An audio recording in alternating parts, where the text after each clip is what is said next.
Cabinet approves principal and final approval to draft Armed Police Battalion Act 2026.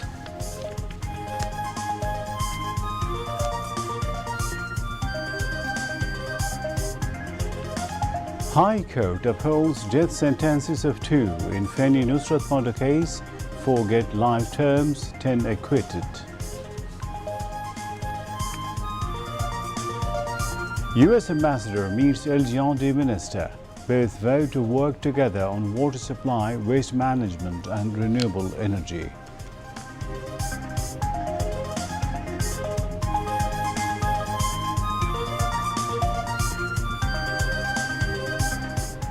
No room for misconduct in party's name. Stern action against anyone involved in unethical or indisciplined activities, says BNP Acting Secretary General. Bangladesh-India bilateral trade now stands at around $12 billion, informs Commerce Minister.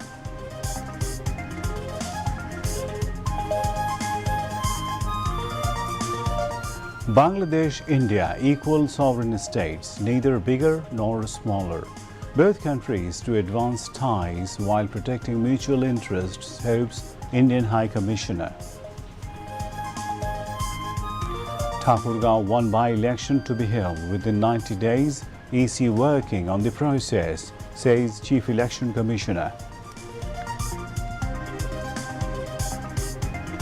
United States to announce new economic sanctions on Iran. The move reflects desperation, comments Iranian Foreign Minister.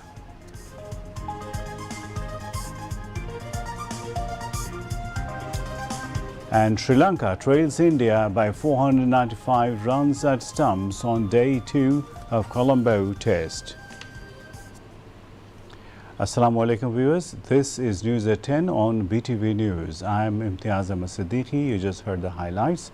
Let's move on to the details of those and other stories. The Cabinet has approved a draft law proposing expanded authorities of Armed Police Battalion APBN, empowering it to combat terrorism, human and drug trafficking and rape. A cabinet meeting chaired by the Prime Minister Tariq Rahman gave the final approval to the act empowering the unit with some extra authorities. The Home Ministry drafted the proposed law aimed to make the unit more people-friendly while retaining the validity of actions taken under the existing ordinance. The new law would empower the unit to investigate criminal offences and conduct related proceedings subject to the Code of Criminal Procedure (CRPC) and other prevailing laws. It also proposed provisions to constitute special and summary courts and procedures for conducting trials. The proposed law also entrusted the battalion with duties of maintaining public security, providing security to VIPs and government-declared installations, and assisting other law enforcement agencies.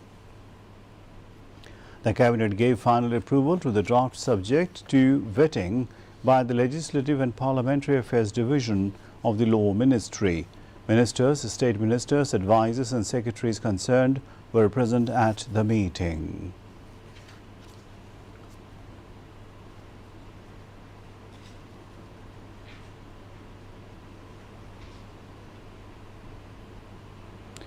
Prime Minister Tariq Rahman asked the authorities concerned to assess the feasibility of reintroducing universal stipends for female students from class 6 to undergrad level. He gave the directive at a meeting of the Prime Minister's Education Assistance Trust at the Cabinet Division at the Secretariat this afternoon. The meeting stressed preparing a clear proposal analysing the possible cost, number of beneficiaries, implementation mechanism and expected social and educational impacts of reinstating the Universal Stipend Program for girls. The Prime Minister also briefed in detail about the ongoing activities, objectives and goals of the Education Assistance Trust, including its role in preventing dropout by providing finance assistance to the students throughout their educational journey. The meeting also discussed providing stipends to boys based on merit and eligibility to encourage them to continue their education. The meeting reviewed the impact and achievements of the Universal Stipend Program for girls introduced during the tenure of former Prime Minister Begum Khaleda Zia. However, the program had a positive impact on girls' school attendance and retention in education, while also helping discourage child marriage. The meeting also placed equal emphasis on students' nutrition and health protection alongside improving the quality of education. It discussed in detail various aspects of managing school-level midday meal programs, ensuring nutritional quality, and preparing and supplying safe food for children. The Prime Minister stressed that food supplied to students must be nutritious, safe, and of high quality, and that there should be no compromise on that issue. The meeting discussed two alternative approaches to implementing the midday meal program, considering cost, management efficiency, local level participation, and food quality control. The Prime Minister directed that the pilot projects of the two approaches be launched in two separate districts to assess their effectiveness, feasibility, and potential outcomes. Education Minister Dr. A.N.M. Ahsanul Haq Milan, Prime Minister's Advisor on Education and Prime Minister's Office spokesperson Mahdi Amin, Education Secretary Abdul Khalik, Prime Minister's Additional Press Secretary Atikur Rahman Roman, and relevant officials attended the meeting. President Mirza Fakhrul Islam Alamgir has urged the Saudi authorities to make the Hajj pilgrimages of Bangladeshi nationals more convenient. The President made the call when Ambassador of Saudi Arabia to Bangladesh, Dr. Abdullah Zafir H. bin Abiyeh, paid a courtesy call on him at Bongo Bhavan today. The Saudi envoy conveyed the congratulations to the President on behalf of Saudi King Salman bin Abdulaziz and Saudi Crown Prince Mohammed bin Salman on his assumption of office as the President. The President sought Saudi Arabia's cooperation and support for Bangladesh amid the current global energy crisis. President Mirza Fakhrul Islam Alamgir expressed gratitude to Saudi Arabia, mentioning that more than 35 lakh Bangladeshi workers are employed in Saudi Arabia. He urged the Saudi ambassador to ensure that Bangladesh continues to receive priority in manpower recruitment in the future. President Mirza Fakhrul Islam Alamgir invited Saudi King Salman bin Abdulaziz and Saudi Crown Prince Mohammed bin Salman to visit Bangladesh at a convenient time. The Saudi ambassador assured that Saudi Arabia would continue support to energy, trade and investment sectors. Secretaries to the President were present. Later, Chief Justice Zubair Rahman Chaudhry paid a courtesy call on President Mirza Fakhrul Islam Alamgir at Bongo Bhavan. During the meeting, the Chief Justice congratulated the President on assuming office. He apprised the President of various issues of the judiciary, including the backlog of cases. President Mirza Fakhrul Islam Alamgir underscored the need for alternative dispute resolution to reduce the backlog of cases. Secretaries to the President were present.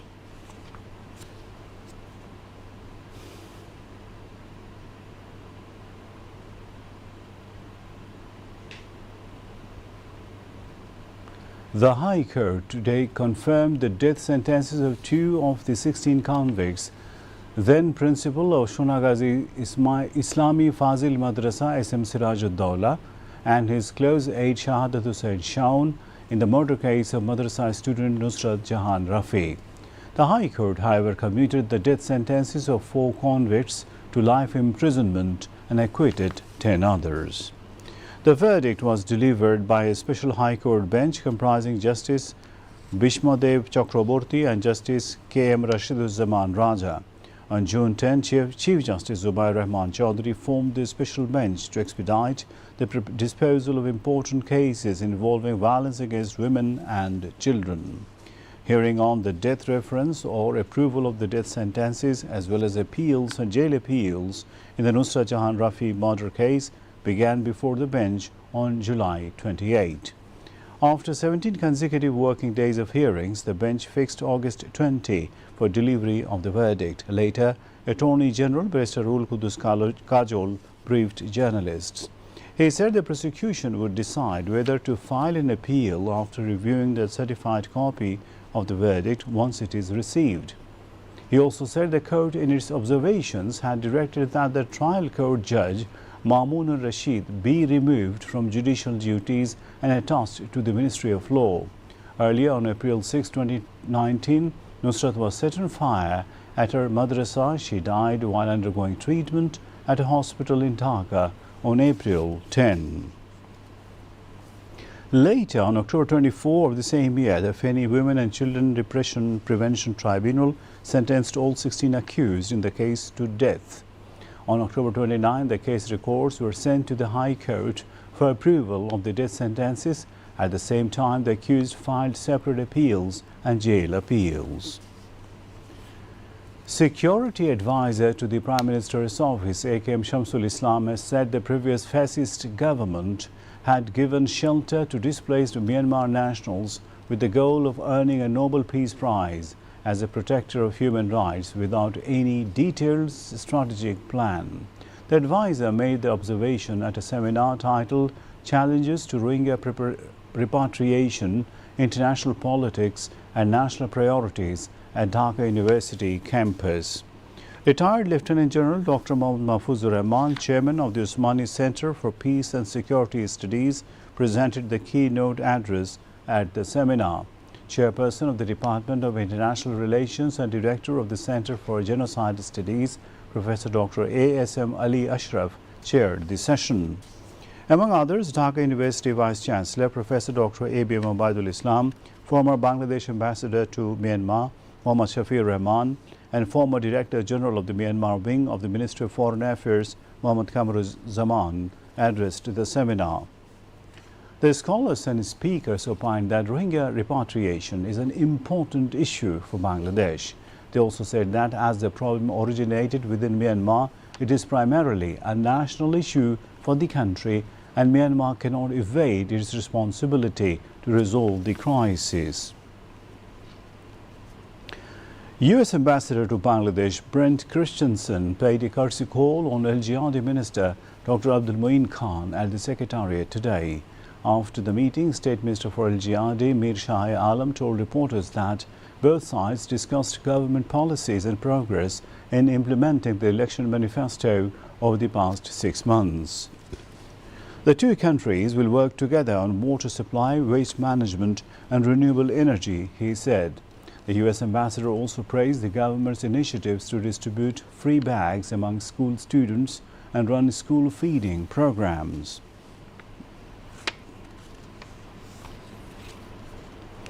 BNP Acting Secretary General Ruhul Kabir Rizvi has said that strict action will be taken against anyone who engages in unethical activities or violates party discipline by using the party's name. He made the remarks after paying tribute at the graves of late President Ziaur Rahman and former Prime Minister Khaleda Zia. He said after coming to power, the BNP government is working for both the party and the people. Regarding candidacies in the local government elections, Ruhul Kabir Rizvi said the local leaders and activists will decide who will contest the local elections. Later, a special prayer were offered seeking the forgiveness and peace of the souls of late President Ziaur Rahman and former Prime Minister Begum Khaleda Zia.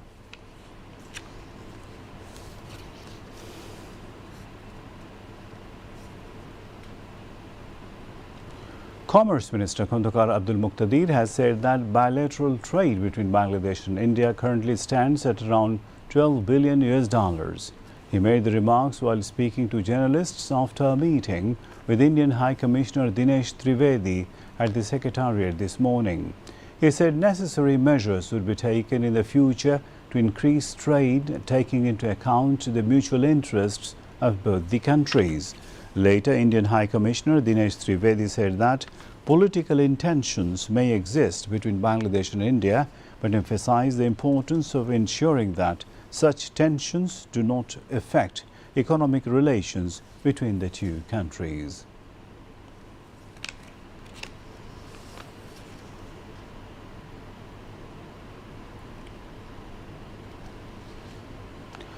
The two ministries decided to sign a memorandum of understanding to promote the creative economy by combining tourism with culture. Culture Minister Nitai Roy Chaudhary and Civil Aviation and Tourism Minister Rashiduzaman Millat told reporters this after a meeting at the Secretariat today on how the two ministries can work together.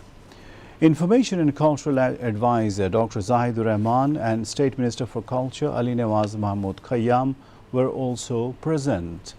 Rashiduzaman said the tourism sector currently contributes around 2 to 3% to the country's GDP. The two ministries will work together to increase this contribution to 7 to 8% in the future. He also said joint committees and task forces would be formed involving the two ministries. The Cultural Minister said the main goal of the joint initiative is to showcase the country's heritage, culture and historical sites to the tourists. Chief Election Commissioner A.M.M. Nasiruddin said the by-election to the Thakurgaon 1 constituency will be held within 90 days. The Election Commission is working on the matter. He made the remarks today after a training session held at the Election Training Institute in the capital's Agargaon. The CEC said those who served in the Election Commission during the previous administration did not perform their duties properly. The current commission has restored the Election Commission's positive image. He said elections face challenges at every stage. There is no lack of commitment from the commission, he said. Nasiruddin said the Election Commission also wants to hold local government elections successfully, like the national parliamentary election. Newly appointed State Minister for Foreign Affairs Humayun Kabir today said Bangladesh would pursue its bilateral and multilateral engagements with different stakeholders from a position of strength, aiming to elevate the country's global visibility and influence to newer heights. He told this while talking to journalists at a foreign ministry after completing his first day in office as a state minister. Humayun Kabir said the government would now move into the next phase of its diplomatic engagements by adding greater substance to Bangladesh's relations with its international partners, and this would include joint defense pact with Kingdom of Saudi Arabia. Bangladesh's diplomacy would seek to establish the country as a recognized source of soft and medium power and influence on the international stage, he added. The State Minister also reaffirmed his commitment to safeguarding Bangladesh's interests in conducting the country's foreign relations, saying his position on Bangladesh's interests should leave no room for doubt. Now,